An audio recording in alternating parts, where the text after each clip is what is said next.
कुम्मिकुलंकिड़े ऋत्सिडिरंजनि नाड़ी में ते पुरिमुपुनवे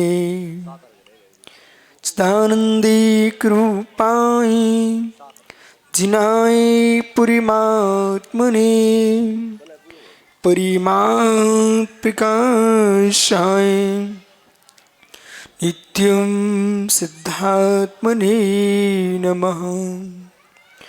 ऋमूर्हन्ताणं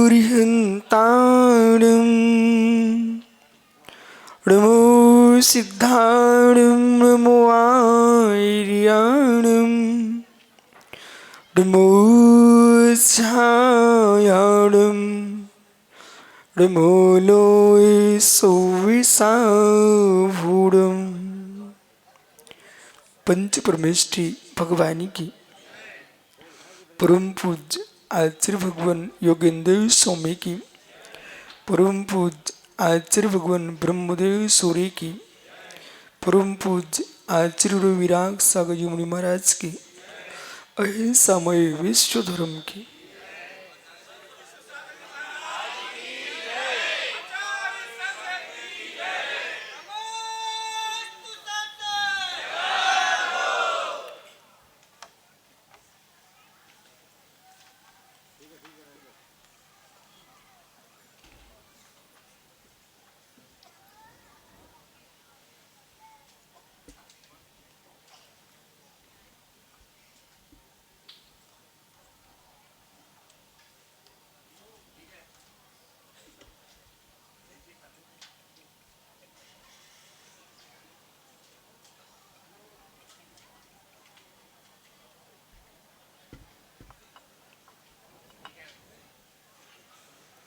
बंधु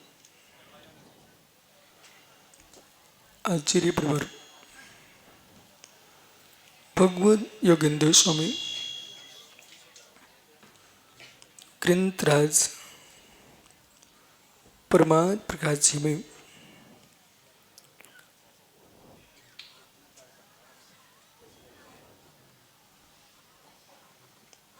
वस्तु स्वभाव की व्याख्या करते समझा रहे हैं। जगती पर शब्द शास्त्र के ज्ञाता बहुत जीव हैं। शब्द श्रुत को जानने वाले कोटि कोटि मनुष्य जीव हैं। शब्दों के माध्यम से वस्तु के लिए आप वाचक बन सकते हो। शब्द वाचक है, शब्द नहीं वाच्य। जो वाच्यभूत पदार्थ है वो अपने में अवाच्य है। जो वाच्यभूत पदार्थ है वो अपने में अवाच्य है, लेकिन वचन व्याख्यायित कर रहे हैं।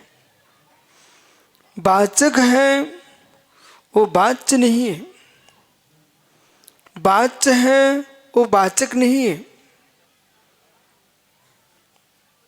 फिर भी जीव जो वचन रूप शब्द रूप ध्रुव श्रुत है उसे प्राप्त करके यूं सोचता है मैं जगत का संपूर्ण विश्व का ज्ञाता हूं। ज्ञान योग संभल के समझना, मैं जगत का ज्ञाता हूं। अहो जगत के ज्ञाताओं, अहो जगत के ज्ञाताओं, इंद्रिय मन की सहायता से होने वाले ज्ञान से आप जो भी जान रहे हो वो बाह्यार्थ को जान रहे हो। इंद्रिय मन जिसे भी जान रहा है, कोई भी इंद्रिय स्वयं को नहीं जानती। कोई भी इंद्रिय स्वयं को नहीं वेदती। इंद्रियों का वेदन निर्विकल्प साधकी पराश्रित है, वो दूसरे को ही वेदता है। क्या संतोष घड़ी आपकी नाक ने आपकी नाक को सूंघा? क्या आपकी नाक ने आपकी नाक को सूंघा? और क्या ज्ञानी पंडा आपकी रसना ने आपकी रसना को चखा? दामोदर सेठ जी, क्या आपकी आंख ने आपकी आंख को देखा? ऐसा कौन सा पुरुष है जिसने अपनी आंख से अपनी आंख को देख लिया? उसका नाम बताओ एक आध का। आंख से आंख को देखा हो, नाक से नाक को सूंघा हो, कान से कान को सुना हो, रसना से रसना को चखा हो। ओहो, हे ज्ञानी, हे ज्ञानी, जगत के प्रपंचों में डूब करके महात्मा समर्थ सागर जी लोक में ज्ञानी बन के आ जाना जय निशांत का सरल है। लोक में ज्ञानी बन के आ जाना जय निशांत का सरल है मित्र। पर जय भैया, निज को जानने वाले जीवों की संख्या अत्यंत न्यून है। जिससे तुम जान रहे थे, जिसको जान रहे थे, और कितने सारे जीव ऐसे हैं जिन्होंने द्रव्य प्राणों को प्राप्त किया है, मनुष्य आयु को प्राप्त किया है पूर्व पुण्य के नियोग से, और सुख सामग्री प्राप्त हुई है, जैनत्व प्राप्त किया है, अपने जैन दर्शन को प्राप्त किया है, लेकिन फिर भी राज समाज देश क्रिया पक्ष इनको ही तुमने सर्वस्व मान करके अपने जीवन की आहुति समाप्त कर ली। लेकिन एक दिन भी ये विचार नहीं कर पाए कि जानने वाला कौन है और जीने वाला कौन है। संतोष घड़ी, ये तुम्हारा बरेठी तो इसी में धर्म मानता है कि कौन से महाराज जी को बुलाना है, कौन से की महाराज की विदाई करना है, इसे ही धर्म मानता है। पर ये कब स्वीकार करेगा? हे मित्र, हे मित्र, जब तक विश्व मैत्री बुद्धि में नहीं आएगी तब तक व्यवहार धर्म नहीं आ सकता, निश्चय धर्म तो दूर है। जब तक तुम्हारे मस्तिष्क में जगत के प्राणी मात के प्रति समत्व भाव नहीं जगेगा तब तक व्यवहार धर्म नहीं आ सकता, निश्चय धर्म तो बहुत दूर है। जितने साधक हैं देश में ही नहीं, ढाई द्वीप में, महात्मा तन्मय जी बेटा, जितनी साधक हैं ढाई द्वीप में, उन सारे के सारे साधकों को ये चिंतन करने पड़ेगा। जैसे माँ को अपने लाल के प्रति अनुराग होता है, ऐसा एक इंद्रिय से लेकर 5 इंद्र तक के जीवों के प्रति साम्य भाव जगेगा तो तुम व्यवहार के साधक बन पाओगे, निश्चय के नहीं।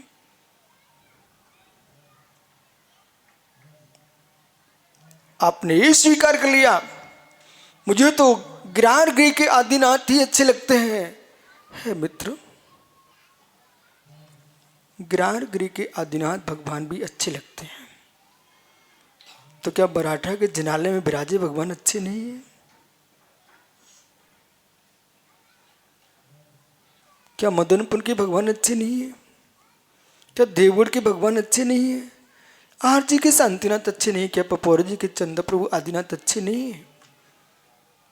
हे मित्र, जिसने तीर्थंकर को देखा होगा वे नवागढ़ के अरेनाथ को भी भगवान मानते हैं और गिरारगी के आदिनाथ को भी भगवान मानते हैं। ऐसे जिस जीव ने जीवत्व को समझा है वो एक इंद्रिय में भगवान आत्मा देखता है तो पंच इंद्रिय में भगवान आत्मा देखता है, वही सम्यक दृष्टि जीव है।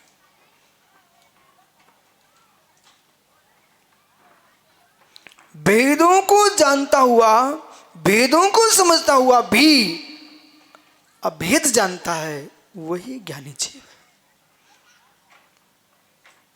है। वेदों को जानता हुआ भी अभेद को जानता है, अभेद को जानता हुआ भी भेद को जानता है, वही सम्यक दृष्टि जीव है। इसलिए कहीं पर को भोगने वाली इंद्रियों के आश्रित होकर के हमने जीवन नष्ट कर दिया। मित्र, विश्वास मानना, एक इंद्रिय दो इंद्रिय अवस्था में ही भटकना पड़ेगा, वहीं वहीं घूमना पड़ेगा।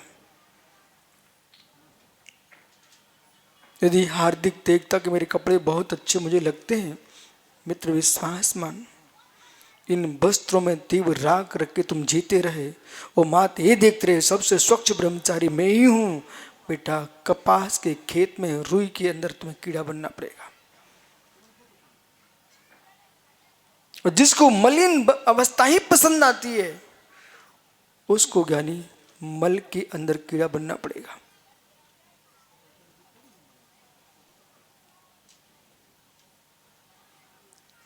एक का राग दूसरे का द्वेष।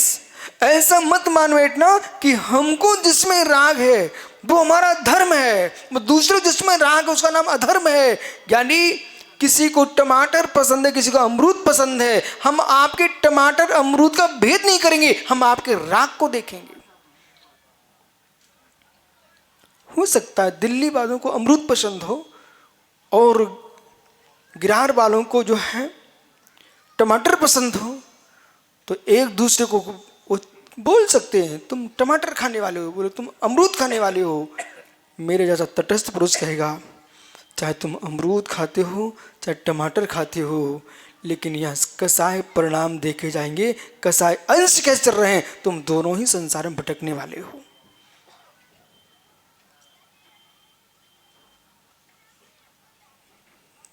अन्वेषण कीजिए इस बात का, अन्वेषण कीजिए इस बात का कि पर वस्तुओं के होने पर पर वस्तु है, पर वस्तु नहीं मेरा राग। पर वस्तु है, पर वस्तु नहीं मेरा राग। पर वस्तु में राग जा सकता है, पर राग पर वस्तु का नहीं होता है, राग आत्मा का है विभाव। समझ में आ रहा है आप लोगों को मैं क्या बोल रहा हूं? इस सुबह का प्रवचन नहीं है, ये परमात्म प्रकाश है। इसलिए विनोद भैया, कोई को पेन अच्छा लगता है, कोई को माइक अच्छा लगता है, ये पर वस्तु है। ये पर वस्तु नहीं आपका राग। जिसमें राग है, जिसमें राग है वो आपकी निज वस्तु है। अब जिसमें राग है वो द्वैत रूप भाषा है, जिसमें राग द्वैत रूप भाषा है। बोले गुरुजी हमारा पेन में राग है, तो पेन का राग बाह्य अर्थ में जा रहा है। मैंने कहा राग किसमें है? पेन का राग उपचार भूत कथन है, आत्मा का राग है।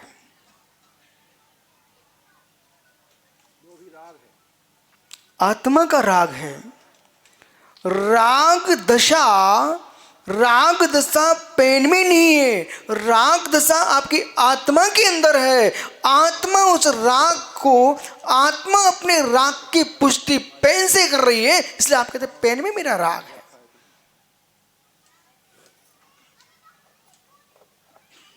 ओह, ये हजारों बल्ब जल रहे हैं, पंडित जी एक एक कांच फोड़ने जा रहे हैं। बोले मैं बंद करके रखूंगा। क्यों कांच बिखेर रहे हो? आप जा करके मुख्य स्थान का तार निकाल दीजिए। एक भी कांच नहीं फोड़ना पड़ेगा, एक भी बल्ब तुमको तोड़ना नहीं पड़ेगा, बराबर कोई हैलोजन आपको तोड़ के फेंकना नहीं पड़ेगा। मात्र जा करके आप मुख्य स्थान पर जा करके उसके तार को खींच दीजिए, सारे बल्ब बंद हो जाएंगे। ऐसे मित्र मेरे मित्र भाई जय निशांत, न आंख फोड़ना, न नाक तोड़ना, न कान में सूजे घुसेड़ना, न स्पर्श इंद्रिय तोड़ के फेंकना, कोई इंद्रिय को तोड़ने की आवश्यकता नहीं है। उपयोग को परिवर्तित कर दीजिए, सारी इंद्रियां शांत हो जाएंगी।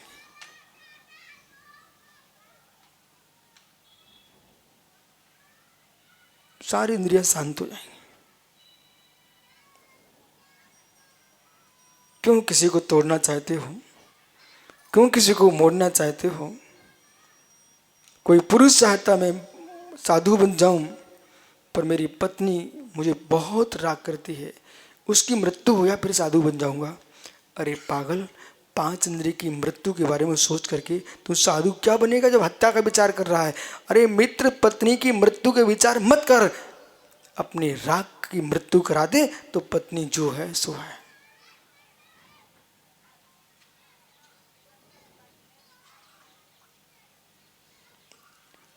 जय भैया, ये लोग शांत क्यों बैठे हो?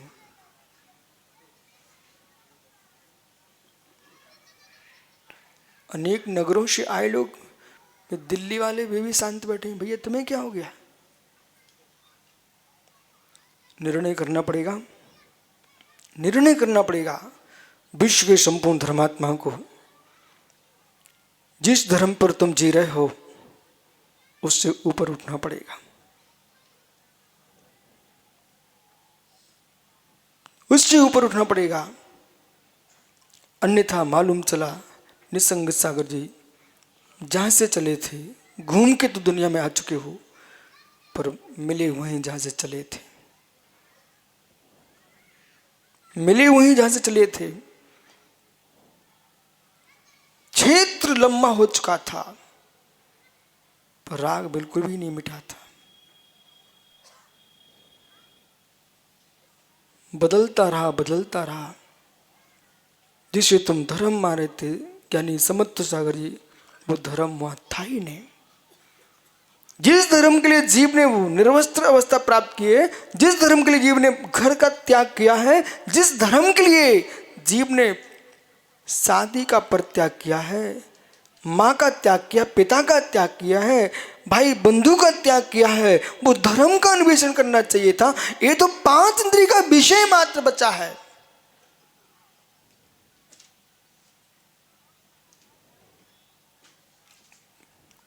किसी नारी का चेहरा देखते हो, ये अप्रशस्त चक्षु इंद्रिय का विषय है। तुमको प्रभु की मूर्ति अच्छी लगती है, ये प्रशस्त चक्षु इंद्रिय का विषय है।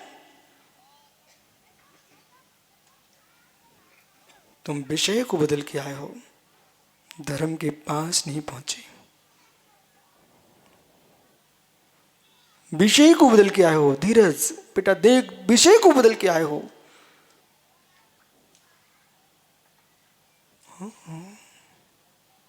संतोष घड़ी गाड़ी में चलता था, उसने बोल दिया दामोदर सेठ आज से मैं पालकी में चलूंगा।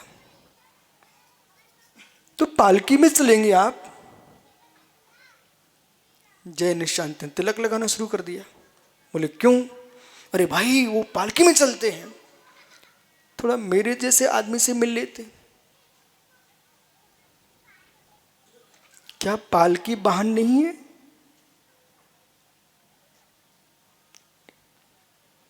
क्या पालकी वाहन नहीं है? विनोद भैया आगम से बोलने का, क्या पालकी वाहन नहीं है? तो ये गाड़ी में चलते थे तो तुम उनको तिलक नहीं लगाते थे, पालकी में चले तुमने तिलक लगाना प्रारंभ कर दिया। मित्र विशुद्ध सागर से मिला को कहेंगे हे ज्ञानी समझ, पैदल विहार दोनों ही नहीं है। पैदल विहार दोनों ही नहीं है। एक विमान वाहन था, एक ही यान था, एक पालकी थी, लेकिन ईरिया पद का शोधन दोनों में ही नहीं था। एक राग के लिए है महाराज, एक विराग के लिए है। इसलिए मित्र समझ, पालकी में बैठ के तुम जा सकते हो। तीर्थंकर भगवान भी बैराग के समय पालकी में बैठ के गए थे, लेकिन पालकी तीर्थंकर का चारित्र नहीं है। विशिष्ट सम्मान हो सकता है लेकिन चारित्र नहीं हो सकता है।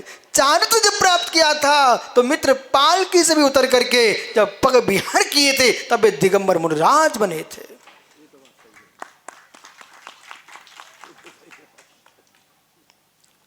जो राग तुम्हारा मोटर पर चलता था, वो राग तुम्हारा पालकी पर चलने लगा है। पर मार्ग मूल में जाइए, मूल में जाइए।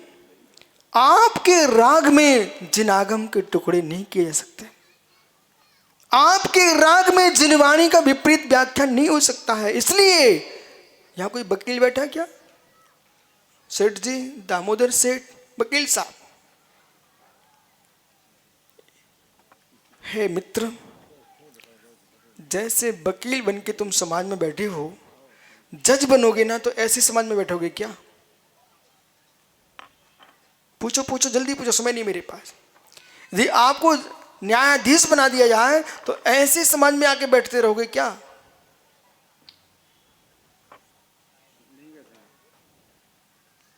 उनको सुनाई नहीं पड़ रहा शायद। न्यायाधीश सार्वजनिक नहीं होता। जब भैया, क्या न्यायाधीश ऐसे आके बैठता रहेगा? नहीं बैठेगा। पंडित जी, बैठने भी नहीं चाहिए। अब मैं आपको गूढ़ रहस्य बता रहा हूं। यदि संतोष घोड़ी आपको अपना सम्मान चाहिए तो हर जगह बैठने मत पहुंच जाना। और जय निशांत, कहीं आपको 25 पैसे की आवश्यकता की वस्तु लेना हो और विनोद कह रहे नहीं हम पैसे नहीं लेंगे आपसे, तुम अपने पिता पुष्प जी के सच्चे विवेकी पुत्र हो। 25 पैसे के लोभ में आकर के आप उनसे फ्री में कोई सामग्री लेके आना मत आना, 25 पैसे दे के आना। ये 25 पैसे की फ्री की वस्तु तुमको करोड़ों चुकाना पड़ेंगे। चाहे तुम राजनेता हो, धर्म नेता हो, किसी भी व्यापारी के यहाँ जाओ, कोई सामग्री बिना पैसे के उठाना मत। वो तुमसे कहेगा पैसा नहीं चाहिए, तुम एक प्रतिष्ठाचार हो ज्ञानी। एक बार जाओगे, 1 आध लाख लेके तो आओगे, और आपने किसी के 25 पैसे की वस्तु ऐसी ले ली, वो आएगा पंडित जी हमको पंचना कराना है।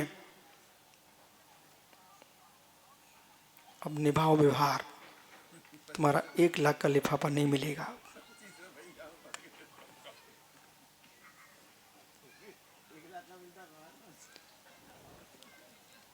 नहीं मिलेगा पंडित जी, नहीं मिलेगा। बोले क्यों नहीं मिलेगा? बोले क्यों? क्योंकि वो चेहरा दिखाएगा ना। बोले हमने आपको 25 पैसे की सामग्री दी थी। पंडित जी, ये रहस्य क्या कह रहा हूं मैं, ये विषय ये है कि जैसे कि जिलाधीश, न्यायाधीश, इनको सारे जगत के लोगों से अपरिचित होकर जीना चाहिए। भी हमारे पुलिस वाले भैया बैठे हुए हैं, ये आपसे परिचय करके रखेंगे ना, ये परेशान हो जाएंगे। किसी से परिचय नहीं रखने का। बोले क्यों? यदि अपराध किसी ने किया, वो चेहरा दिखाएगा, भैया हम तो आपके भैया हैं, आप मुझे क्यों दंड दे रहे हो? हम तो आपके भैया हैं। ज्ञानी, जितना बड़ा आदमी हो उसको दुनिया से दूर रहना चाहिए। जब सामान्य न्यायाधीश जगह से दूरी बना के जीता है तो 3 लोग का नाथ तुम्हारे बीच में कैसे जिएगा? वो मेरे सबसे भिन्न जीता है।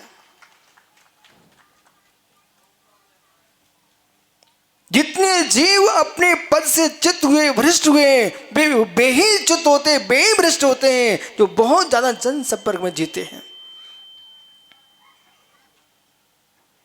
जितने लोगों से राग बढ़ाओगे, अपनी इच्छाओं की पूर्ति करोगे, जब समय आएगा तब आपको सत्य को धक्का मार करके उस असत्यवादी का तुमको पोषण करना पड़ेगा। जब राजा जगत से अपरिचित रहता है तो मुर्राज जगत से परिचित कैसे जी सकते हैं? जितना दुनिया से चिपकोगे उतना सत्य से दूर चले जाओगे।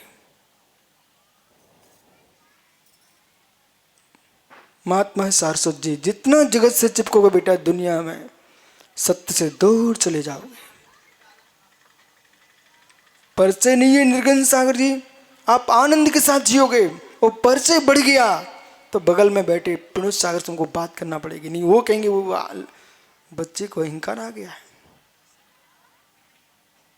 ऐसा जीवन प्रारंभ कर देना चाहिए, ऐसा जीवन प्रारंभ कर देना चाहिए जिस जीवन में दूसरे का जीवन प्रवेश ना कर पाए, उसका नाम साधु जीवन है। इसलिए यहां लिखा हुआ है 5 पापों से व्यक्ति का नाम व्रत है। और जो व्रत हैं वे सारे व्रत एक देश व्रत है। विनोद जी सुनो, नहीं बाद में कहोगे आपने महाव्रत को एक देश बता दिया। सारे व्रत जो श्रावक के अणुव्रत हैं वो तो देश व्रत हैं, उनको दुनिया देश व्रत बोलती है। मुनिराज के जो महाव्रत हैं वो भी देश व्रत हैं। और ये प्रश्न आप आज समझ लीजिए, जब पुनः ब्रागोदय जैसे विशाल विद्युत गोष्ठी हो आपकी, उसमें प्रश्न कर देना, बोले कि विशुद्ध सागर जी बोल रहे थे जितने मुनिराज हैं सभी देशव्रती हैं। थोड़ा खलबली पड़ेगी तो फिर समाधान देने में आनंद आएगा। अभी खलबली हो रही है, तो शांत कर दो भगवान। अभी खलबली हो रही, कैसे है ये देशव्रत है। हे मित्र, देशव्रत है। आप प्रश्न कर सकते हो, समंत्रोद्देश्य में तो कहा सकलम विकलम चरणम तत् सकलम सरसंग व्रतानाम विकलानम ससंगानम। तो अंगाराणाम और सागाराणाम, सागारी का देशव्रत होता है, अंगारी का महाव्रत होता है। ए मित्र, अणुव्रत महाव्रत की अपेक्षा से कथन है। लेकिन मुनिराज के व्रत देशव्रत क्यों कहे? 13वीं 14वीं गुलिस्तान में महाव्रत होते हैं। यथाख्यात चारित्र जब तक प्रकट नहीं होता तब तक असमग्र चारित्र कहलाता है। असमग्र चारित्र जो होता है वो देशव्रत के रूप में कहा जाता है। दूसरे पक्ष में आइए, इधर देखो, परमात्म प्रकाश के ब्रह्मदेव स्वामी की टीका से देखो, ये क्या बोल रहे हैं? अहिंसा महाव्रत, अहिंसा महाव्रत।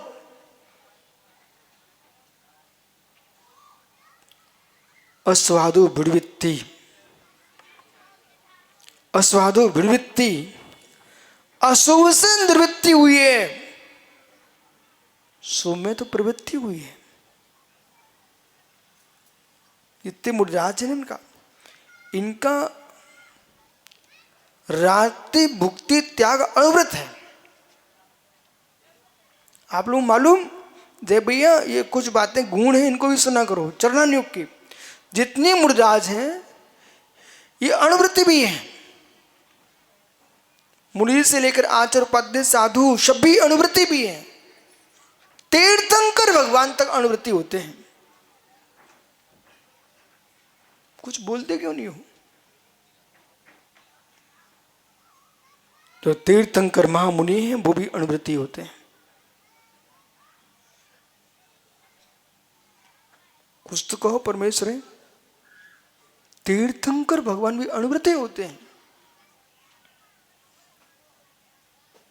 अधूरी बात सुन के कोई निर्णय थोड़ी, आप पूरी बात करो भाई, फिर बात करो। आगे बीच में आदि बोले फिर हे ज्ञानी, पूरी सुनना होती तो पूरी उतार के आओ ना यहाँ।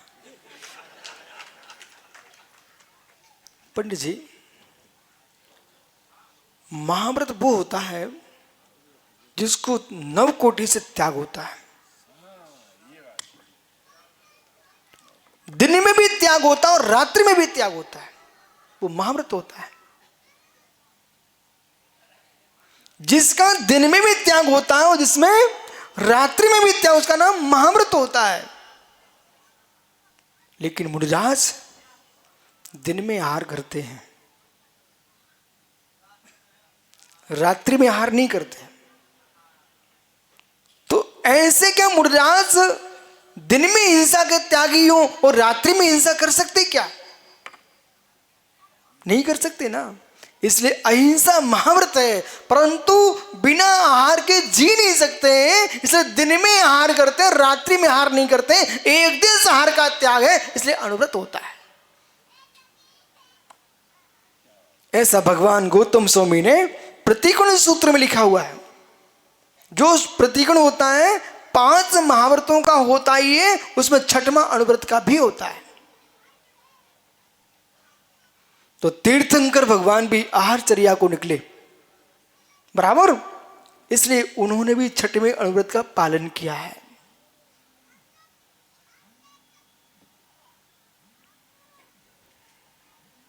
देखो साधु अगर श्रावक से आहार की पूछ ले तो फिर 9 कोटि से हुआ कि नहीं? बहुत बढ़िया प्रश्न है। ये प्रश्न आपको आज नहीं करना था, जीवन के प्रथम दिन ही कर देना था, जिससे ये हमारे विद्वान जैन निशांत जैसे लोग, दामोदर सेठ जैसे लोग, समाज के नेता गणमान्य लोग, ये कभी हम जैसे सामान्य मुनि के सामने चेहरा ना दिखाते। यदि इनको भूख लगी है, संतोष गढ़ी मित्र ने प्रश्न किया, आप कहीं बुरा मत मानना, आप कई बार मेरे पास आते हो, आप मेरा चेहरा भी देखते हो, गुरुजी कहते हैं बैठ जाओ, परंतु इनके पास आप कैसे निष्ठुर हैं, तब भी मुझे छोड़ता भी नहीं भाई। मैंने आज तक इनसे नहीं कहा कि भाई इनको गले में माला डाल दो, कि इनको बैठ जाओ। पंडित जी आपके प्रश्न का बहुत गहरा उत्तर है। यदि मैंने कहा कि जय निशांत बैठ जाइए आप, तो मेरे महाव्रत में दोष लग जाएगा। अभी तो बरागोदय में सील पहाड़ और लिंग पहाड़ पर गोष्ठी चल रही थी, खुले मन से बोलने को समय ही कहां था वहां। ज्ञानी समझो, यदि मैंने ये कह दिया कि जय निशांत बैठ जाइए, मेरे महाव्रत में दोष लग जाएगा, मेरी सम्मतियों में दोष लग जाएगा। बोले क्यों? क्योंकि ये जब मैं बैठता हूं तो पीछे से मार्जन करता हूं और जमीन को देखता हूं, तब बैठता हूं। और मैंने कह दिया बैठ जाइए, ये बेचारा धड़ाम से भैंसे जैसे बैठ गया, कितने जीव मर जाएंगे, उसके अनुमोदना का मुझे पाप लग जाएगा। इसलिए मैं किसी से नहीं कहता तुम बैठ जाओ भाई। बोले क्यों? क्योंकि कहूंगा तो कहूंगा ये पहले देख के बैठना। कारण क्या है कि मेरी प्रतिष्ठापन सम्मति है, मेरी उत्सर्ग सम्मति है, हर प्रकार की सम्मति हमारे पास है, इनको मैं कैसे कह सकता हूं कि तुम बैठ जाओ। बोले अब जय भैया है, बोले गुरुजी बहुत पेट पर आ रहा है, बोले जाने हैं, अब जाने तो जाओ, जहां जाने हो। मैं कह दूं कि ठंडा से में चले जाओ, कोटि कोटि जीव मर जाएंगे, मैं कहूंगा ही नहीं। क्यों कहूं? मैं दिन में एक बार शुद्ध आहार लेता हूं, 40 दोषों को टाल करके। अब ये भूखे आ गए शाम को 6 बजे, बोले गुरुजी, और गुरुजी क्या करें, पता नहीं तू क्या खाएगा भाई। ओहो बिल्कुल नहीं कहना है, विद्वान को भूख लगी है, विद्वान अपनी व्यवस्था करे, मुनि महाव्रती है, इनके महाव्रत में दोष ना लगवाए। ये मत कहो गुरुजी मैं आपके पास आता हूं, आप तो ध्यान भी नहीं रखते हो। कपूरचंद घोड़ा की एक ही शिकायत रहती थी मेरे पास 24 घंटे। बोले दुनिया के देश में मैं जाता हूं तो सारे मुनिराज मुझे भोजन की पूछते हैं, और आप कैसे निष्ठुर महाराज हो, भोजन तक की नहीं पूछते हो। बोले क्यों पूछूं, मैं भजन की पूछता, भोजन की नहीं पूछता। अब कभी मत सोचना कि महाराज जी पूछ लें लुचई खाओगे कि पराठे खाओगे, कभी नहीं कि सोचना। अब तो आपने बहुत बढ़िया प्रश्न किया, आप ही फंस चुके हो, आपकी व्यवस्था और भंग हो जाएगी।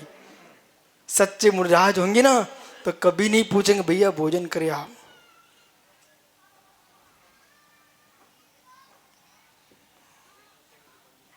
पुण्य जी बराबर।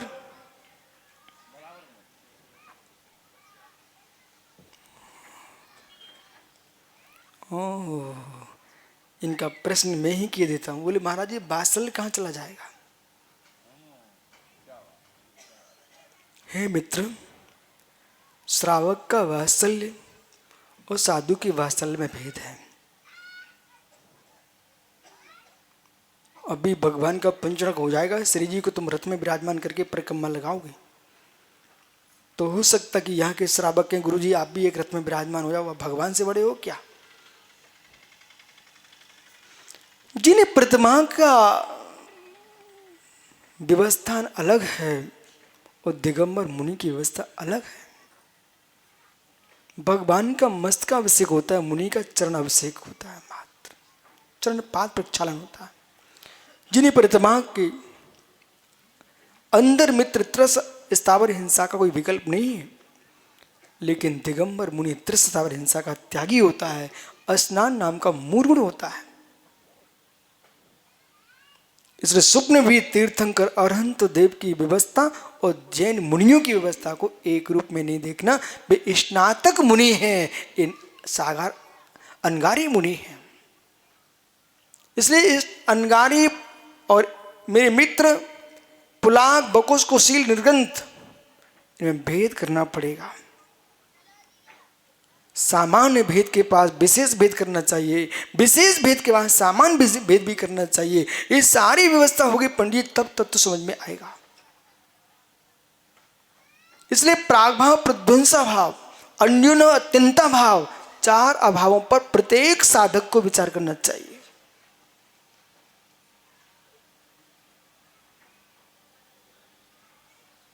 कठिन हो रहा ना? कठिन भले होता हो, पर ये तो आप देखो कठिन ही समझ में आता है। यदि ये कठिन नहीं होगा ना तो कभी नहीं सोच पाओगे जैन दर्शन का गूढ़ रहस्यमय ज्ञान क्या है।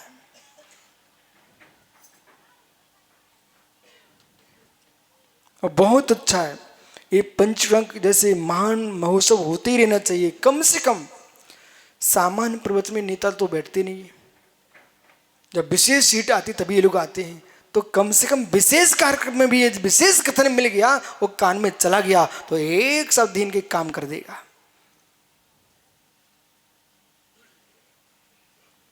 निर्गंत मुनि देशवृत्ति। अब अध्यात्म अपेक्षा सुनिए निसंग सागर जी। निर्गंत मुनि देशवृत्ति अध्यात्म दृष्टि सुनिए। अस्वादो विड़वृत्ति सोहपवृत्ति जान चारित्रम। अशुभ से निवृत्ति, शुभ में प्रवृत्ति, इसका नाम चारित्र। कौन सा चारित्र? व्यवहार चारित्र। इसमें निवृत्ति के साथ प्रवृत्ति है, इसमें निवृत्ति के साथ प्रवृत्ति है, प्रवृत्ति के साथ निवृत्ति है। इसलिए संपूर्ण निवृत्ति नहीं है पंडित जी, संपूर्ण निवृत्ति नहीं है, इसमें प्रवृत्ति है। और तीन गुप्तियों से गुप्त टंकोत्कीर्ण परम पाणम ज्ञायक भाव में तल्लीन, परम समरसी भाव से युक्त शुद्ध उपयोगी योगेश्वर। सो दोनों से बह्य अभ्यंतर क्रिया रोहो भाव करना पुनष्टम नानस्तम तम जुड़तम तम सम परम चारित्रम। ये परम चारित्र है। अंतरंग बहिरंग क्रियाओं का जहां निरोध हो चुका है, ऐसा परम योगीश्वर शुद्धोपयोगी ये सकल चारित्र के धारी है। निश्चय निश्चय बराबर। अब आप बहुत अच्छे से प्रश्न कर सकते हो क्योंकि समाधान आपको प्राप्त हो चुके हैं। एक बृहद द्रव संग्रह में ही दोनों गाथाएं लिखी हुई हैं। कुछ कह रहे हो ज्ञानी? जब ये कुछ कहना है क्या है मित्र? है मित्र, साधु का वात्सल्य यही है कि शाम को 6 बजे आए आप, यदि भोजन करता तो कितने जीवों की हत्या हो जाती। उन्होंने भोजन का ना पूछ करके एक कहा पंडित जी सामायिक कर लो। कितना वात्सल, पाप से बचा लिया, पाप से बचा लिया। अब आप मेरे पास सोच के आना, बोले कुछ मिलने वाला वहां है नहीं, वो कुछ नहीं मिलने वाला है ना, इसलिए आप मेरे पास आते हो। महात्मा पुण्य सागर जी चाहे शाम के 6 बजे, चाहे सुबह के 6 बजे, चाहे दिन के 12 बजे हो, यथार्थ में मुनिराज कभी नहीं पूछ सकते।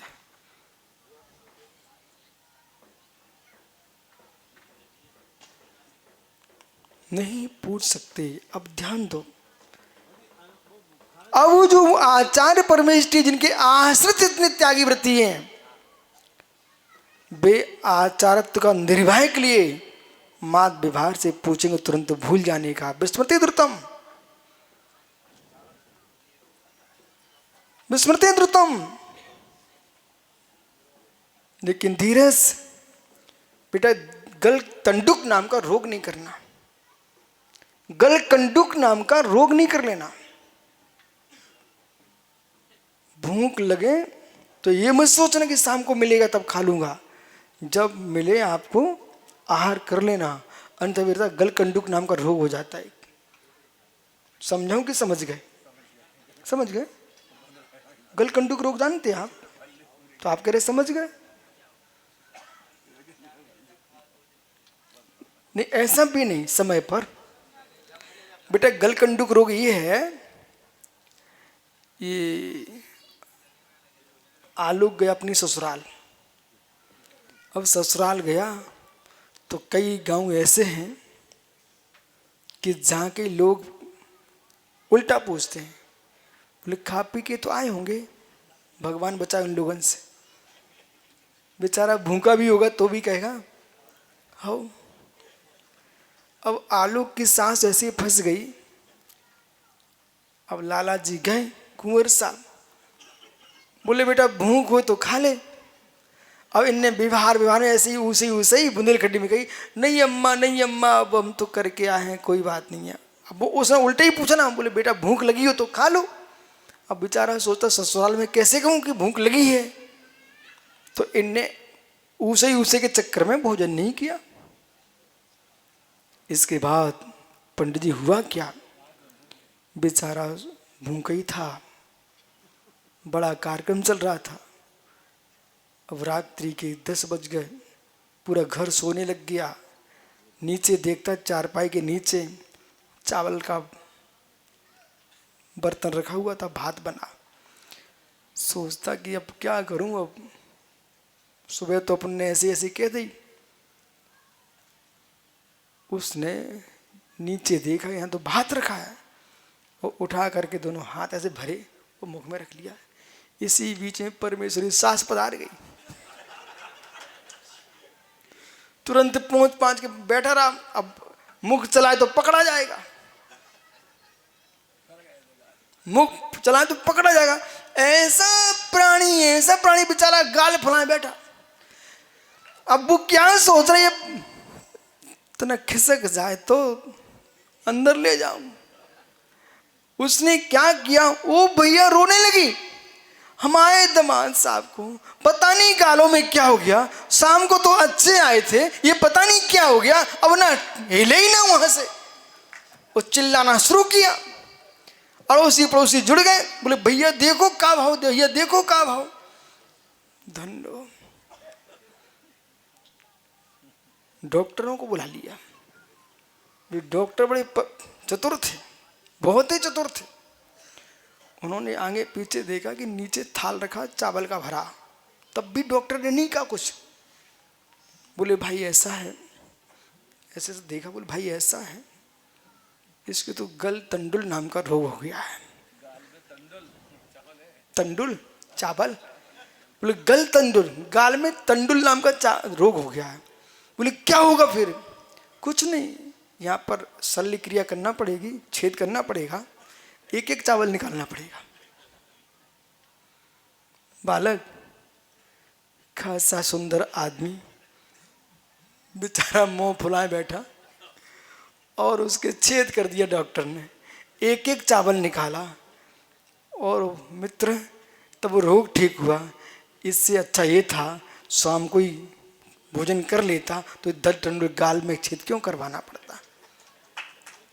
इसलिए आलोक ससुराल जाओ ना तो पहले ही समाचार दे दिया करो, भैया हम आ रहे हैं, तुम ध्यान रखना।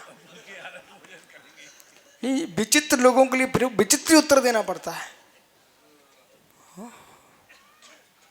धीरे समझ गया? इसलिए अपन को टेंशन नहीं लेना। जब भूख लगे और सामने भोजन आ चुका है तो ये मत सोचना शाम को कर लूंगा, शाम को किसने देखा। गल तंडुल नाम का रोग ना हो जाए, इस बात का ध्यान रखना है।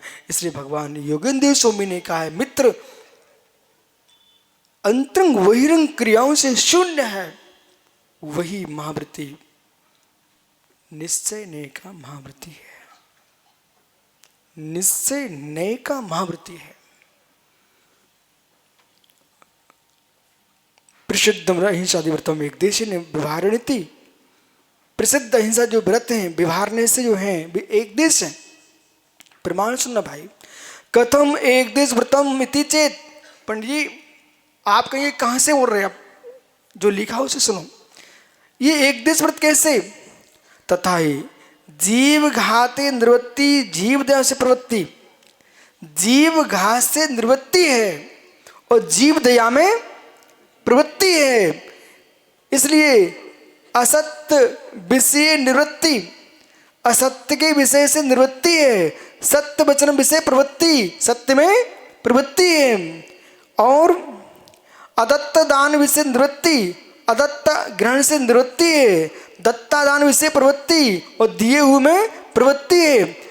आदि रूपेण एक देश व्रतम, इस दृष्टि से एक देश व्रत है। राग देश रूप संकल्प विकल्प कल्लोल माला रहित, राग देश रूप संकल्प विकल्प कल्लोल माला से रहित त्रिगुप्ति गुप्त परम समाधि पुनः, और त्रिगुप्ति गुप्त परम समाधि से युक्त पुनः शुभाशुभ रागादि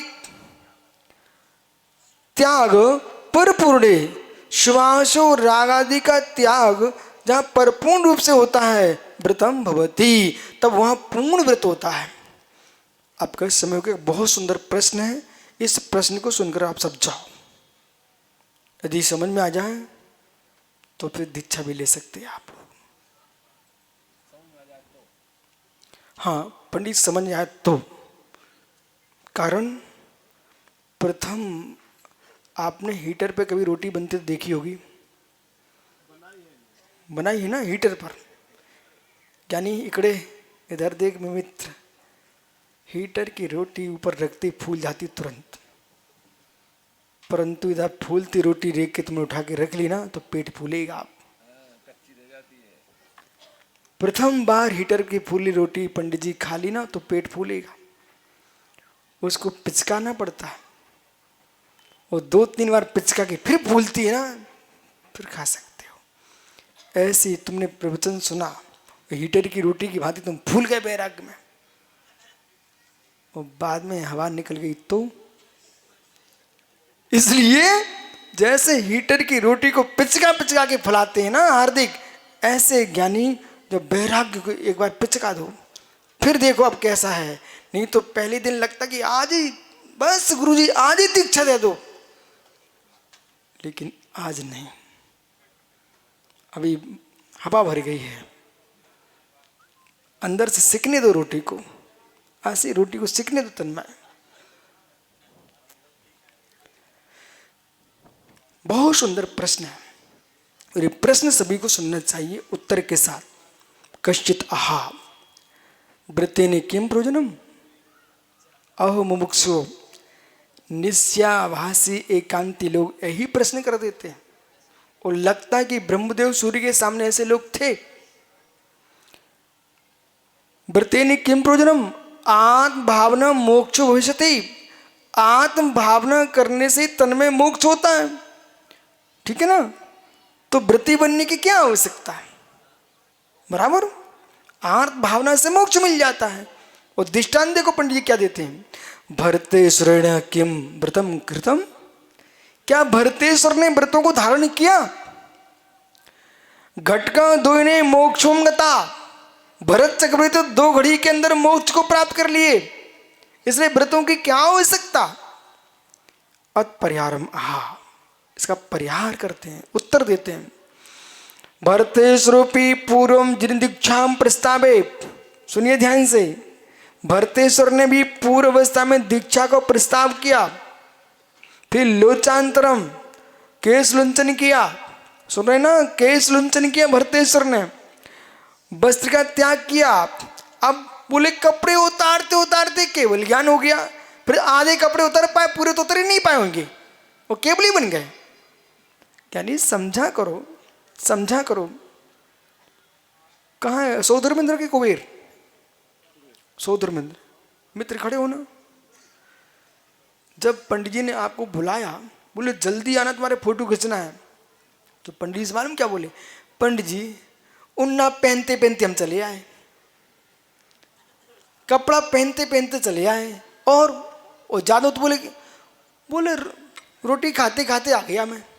अरे रोटी खाते खाते नहीं आए हो, रोटी खा रहे थे तुरंत उठ के आ गए हो, इसलिए ऐसा कथन चलता है रोटी खाते खाते आ गए हो। कपड़ा उतार पहनते पहनते चले आए ऐसा नहीं है, जल्दी में आना था तो कपड़े आपने पहने और चले आए, बराबर। इसी प्रकार से कथन चलता कि कपड़ा उतारते उतारते केवल ज्ञान हो गया, तो फिर आधे कपड़े उतर पाए होंगे। अरे कपड़े उतारते ही उन्होंने केवल ज्ञान नहीं हुआ। सुनिए ध्यान से, केश लुंचन किया, वस्त्र परित्याग किया, भरते जिन दीक्षाम प्रस्तावे लोचांतरम दीक्षा निवृत्ति रूपम हिंसादि की निवृत्ति पंच महाव्रत विकल्पम कृत्वा पंच महाव्रत व्रतों को धारण किया।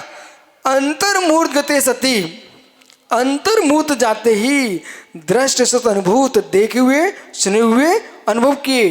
भोगा कांचा रूप निदान बंद आदि विकल्प रहते, भोगा कांचा रूप निदान बंद के विकल्प से रहित होकर के मनोवचन काय निरोध लक्षणे, मनोवचन काय का निरोध लक्षण निशुद्धात्म ध्यान स्तंभ, निशुद्धात्म ध्यान में स्थित होकर के पश्चात ओहो निर्विकल्पो जाता। इसके उपरांत तो निर्विकल्प हुए।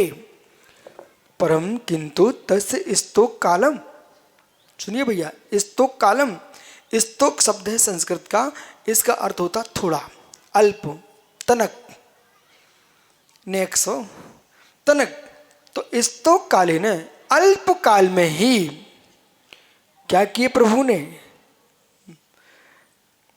स्तोक कालीन अल्प काल में महाव्रतम प्रसिद्ध नास्ति। सुनो भैया, सभी जीव मुनि बन के ही मोक्ष जाते हैं, बराबर। तब सिद्धि, हृदय सिद्धि, संयम सिद्धि, चरित सिद्धि, आपने सिद्धों की आराधना की है, तो क्या सभी मुनि तब सिद्ध नहीं होते? सभी चार सिद्ध नहीं होते? अंतर इतना पंडित जी, जिनको अल्प समय लगता है उनकी उसमें प्रसिद्धि नहीं होती, और जिस क्रिया में अधिक समय लगता है उसकी प्रसिद्धि हो जाती है। भरत चक्रवर्ती ने दीक्षा लेते ही अंतर्मूर्त साधना करके निर्वाण प्राप्त कर लिया, इसलिए महाव्रतों की प्रसिद्धि नहीं हुई, परंतु बिना महाव्रत के केवली भगवान नहीं बने, बराबर। इसलिए जो लोग भरत चक्रवर्ती का दृष्टांत देकर के चार्ज से दूर होना चाहते हैं, उन्हें अपनी प्रज्ञा को ठीक कर लेना चाहिए। पुनः अगली पंक्ति में लिख रहे उस बात को स्पष्ट कर रहे हैं।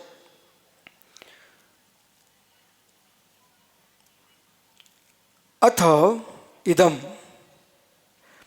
मतम वयमपि तत्वम तथा कृतम अवसान काले। पंडित जी, ऐसा लगता है जैसे वर्तमान के लोगों की बातों को आचार्य महाराज सुन रहे हों और उसको सुन करके लिख दिया हो। ऐसे कोई पुरुष कहे कि अब मेरी समाधि का काल आएगा, ऐसे हम भी कर लेंगे तो हमारा भी मोक्ष हो जाएगा, मृत्यु का समय आया मैं भी ऐसा कर लूंगा। ऐसा मत कर लेना। बोले क्यों? स्वल्पेन वयमपि तथा कृतो अवसान काले, मैं भी ऐसे कर लूंगा। लंबे समय तक मुनि बन करके नंगी होकर क्यों घूमना? शीत उष्णता की वेदना को सहन क्यों करना? ब्रह्मचारी गढ़ सुनो ना बेटा। बोले ऐसे ही करूंगा, जब अंतिम समय आएगा तो लंगोटी खोल करके बस बैठ जाऊंगा, मेरे मोक्ष हो जाएगा मेरा। ऐ बालको नैवम वक्तव्यम, ऐसा आपको नहीं बोलना चाहिए। यथा एक अंधस्य, यानी एक अंधस्य कथंचित निधान लाभो जाता शरीक्यम सर्वेशम भवती थी भावार्था। कोई एक अंधा आदमी था, अचानक वो बेचारा एक ठूंठ से टकराया, वो गिर पड़ा मालूम गिर पड़ा, उसको उसके अंदर से निधि खजाना मिल गया, तो क्या सभी अंधे गिरने से खजाना निकलता क्या? एक अंधा प्राणी था, वो गिर पड़ा जमीन से, एक ठूंठ में टकराया, मालूम क्या हुआ? भगवती आराधना में लिखा हुआ है उसका सिर फूट गया, और सिर फूटने से दूसरा रक्त निकल गया, और ठूंठ के अंदर धन गड़ा हुआ तो वो भी मिल गया, तो उसको नेत्रों की ज्योति भी आ गई और धन भी मिल गया। तो मित्र ऐसा सबके साथ नहीं होता है, ध्यान रखिए। कोई एक अंधा, तुम वो अंधों में नहीं हो। तथा चोक्तम यत एकस्व अंतस्कस्य ज्ञानावतरे किमति वयम पूर्व अवरोजोगे मरणे आरायो भी। कोई भी सुनग्न दृष्टम ते तो प्रमाणम न सब्बत्थम, यानी कोई एक जीवन भर संसार के सुख भोगा उसने, और अंधे पुरुष को निधि का लाभ हुआ, और ऐसी बात सब जगह प्रमाण नहीं हो सकती है, क्योंकि हो भी सकती है नहीं भी हो सकती है। इसलिए आपको पुरुषार्थ करना ही पड़ेगा। हार्दिक ये सोचना मत कि जैसे भरत चक्रवर्ती अंतर्मुख में केवल ज्ञान को प्राप्त कर लिए ऐसे मैं भी कर लूँगा। ये मित्र, कोई एक अंधे को निधि मिल गई, सबको नहीं मिलती है, ऐसा मान के चलना। आपको तो पुरुषार्थ करना ही पड़ेगा, और पुरुषार्थ करके निर्गंत मुनि बनना ही पड़ेगा, परिणामों को संभालना ही पड़ेगा, और परपंच से आत्मा की रक्षा करोगे, तब मेरे बेटा धर भगवान आत्मा भगवत्ता को प्रकट कर पाएंगे। जाओ, शेष आगे विचार करेंगे, कल फिर आओगे मित्र। परिहरी तो पुनः चर्चा करूँगा। आज अपने अपने घर जाके सोने के पहले सोच लेना कि हमें करना क्या है। आत्मा शुभावम परिभाव भिन्नम, आत्मा शुभावम परिभाव भिन्नम। आत्मा का स्वभाव प्रभाव से अत्यंत भिन्न गुण। महावीर स्वामी की जावाणी के ज्ञान दें सूझे लोग